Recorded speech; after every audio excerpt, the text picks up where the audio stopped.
పెదనందిపాడు మండలం అన్నపరు గ్రామంలో ఆరోగ్య సేవల విస్తరణకు మరో కీలక అడుగు పడింది. కేఆర్ఆర్ జిల్లా పరిషత్ ఉన్నత పాఠశాల ఆవరణంలో యశోద హాస్పిటల్ మరియు గ్రేస్ క్యాన్సర్ ఫౌండేషన్ హైదరాబాద్ సంయుక్త ఆధ్వర్యంలో నిర్వహించిన ఉచిత మెగా వైద్య శిబిరాన్ని పత్తిపాడు నియోజకవర్గ శాసనసభ్యులు డాక్టర్ బూర్ల రామాంజనేయులు ముఖ్య అతిథిగా పాల్గొని ప్రారంభించారు.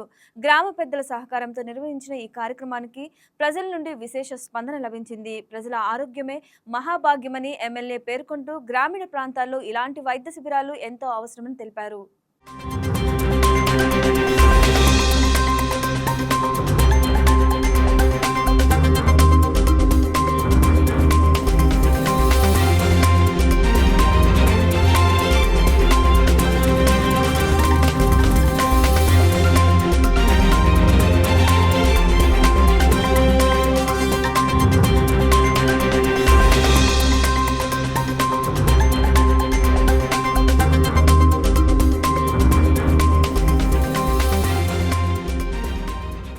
ఈ రాష్ట్రాన్ని పేదరికం లేనటువంటి ఆరోగ్యవంతమైన ఆనందదాయకమైన ఐశ్వర్యవంతమైనటువంటి కుటుంబాల్ని ఏర్పాటు చేసి తద్వారా ప్రపంచంలోనే ఒక అగ్రగామి రాష్ట్రంగా ఈ రాష్ట్రాన్ని మారుస్తానని శబ్దం చేసి ప్రణాళికలు రూపొందించి ముందుకెళ్తున్నటువంటి సందర్భంలో P4 అంటే ప్రభుత్వమే అన్నీ చేయదు, ప్రభుత్వం యొక్క సహకారాన్ని సమాజం యొక్క సహకారాన్ని అందిపుచ్చుకున్నటువంటి ఎందరో మహానుభావులు సమాజంలో ఎదిగారు.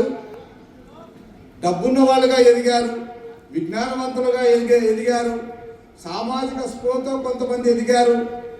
ఒక ఎదిగినటువంటి వాళ్ళు అట్టడుగున ఉన్నటువంటి మరికొంతమందిని చేరదీయాలన్నదే P4. ప్రభుత్వం ఉంటుంది, ఇక్కడ ప్రైవేట్ వ్యక్తులు ఉంటారు, ప్రజలు ఉంటారు, వాళ్ళ మధ్య ఒక బంధాన్ని అగ్రిమెంట్ని చేయడమే పార్ట్నర్షిప్. అదే P4లో భాగంగా ఈరోజు యశోద హాస్పిటల్, అదేవిధంగా గ్రేస్ ఫౌండేషన్, క్యాన్సర్ ఫౌండేషన్, మరి ఇక్కడ రోటరీ క్లబ్ వాళ్ళు, SBI వాళ్ళు అనేక మంది దాతృత్వంతో చంద్రబాబు నాయుడు గారి పిలుపు మేరకు ఇలాంటి వాహనాలు 6 ఇచ్చారు. అందరూ స్కూలే కట్టాల్సిన పనిలే, అందరూ కాంపౌండ్ వాళ్ళు కట్టాల్సిన పనిలే, అందరూ గ్రౌండ్ వేయాల్సిన పనిలే. ఏ రూపంలో ప్రజలకు ఏ అవసరాలు ఉన్నా ఆ అవసరాలు వారికి తగినట్టుగా సాయం చేయడం. చిన్నబాబు ఉన్నాడు, డబ్బు లేకపోవచ్చు, కానీ ఆయనకి దైవం ఇచ్చినటువంటి విద్య ఒక ఆస్తిగా ఉంది. ఆయనకు లభినటువంటి ఆ విద్యను ఈరోజు ఉచితంగా అందించడం అన్నటువంటిది. ఇదే నేను ఈరోజు చెప్తున్నా, ఏ కార్పొరేట్ హాస్పిటల్కో వెళ్తే 11 మంది నిపుణులైనటువంటి డాక్టర్లు ఒక చోట చేర్చాలన్నా, లేదా 10 రకాలైనటువంటి పరీక్షలు నిర్వహించాలన్నా వెళ్ళిన ప్రతి ఒక్కరికి 1,00,000 పైన ఖర్చు అవుతుంది. అలాంటిది ఒక్క పైసా కూడా ఖర్చు కాకుండా ఈరోజు ఉచితంగా ఈ సేవలు అందిస్తున్నారంటే అది P4లో చంద్రబాబు నాయుడు పిలుపుకు స్పందించి వచ్చినటువంటి కార్యక్రమంగా మనం భావించాలి. సో ఇక్కడ ఈ కార్యక్రమంలో మీరందరూ పాల్గొంటున్నారు. పరీక్షలు జరుగుతాయి. పరీక్షలు జరిగినప్పుడు మనలో ఉన్నటువంటి కొన్ని రుగ్మతలు, వ్యాధులు బయటకు వస్తాయి. ఇప్పుడు నాలో ఇంత బాగున్నా నాలో ఏవో కొన్ని లోపాలు ఉంటాయి. ఆ లోపాలు పరీక్షల ద్వారా బయటపడతాయి.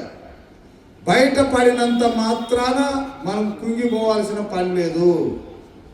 ప్రతి వ్యాధికి నివారణ ఉంటుంది. అది సృష్టి రహస్యం, భగవంతుని ఇచ్చినటువంటి ఒక అవకాశం. పిల్లవాడు మనకు జన్మనిస్తాం మనం, కానీ నడక ఎవరు నేర్పుతారు? తల్లి పట్టుకోగలదు, ఆయన నడిస్తే పట్టుకోగలదు, నడవలేకపోతే, కాళ్ళు స్వచ్ఛపడిపోతే అది ఆ భగవంతుడు ఇచ్చినటువంటి వరం. ఆ వరం లోపల ఉంటుంది. అప్పుడు మనం ఊరికే చేయుతనిస్తాం, ఊతమిస్తాం. మాట భగవంతుడిచ్చింది, మనం అమ్మ అంటే అంటే. Please subscribe to YK TV network. Please subscribe to YK TV. Please watch YK News. Subscribe to YK TV. Please subscribe to YK TV. Subscribe to YK TV. Please do subscribe to YK TV. And do subscribe to YK TV. Subscribe YK TV. Y K టీవీని subscribe చేసుకోండి. Please do subscribe YK channel.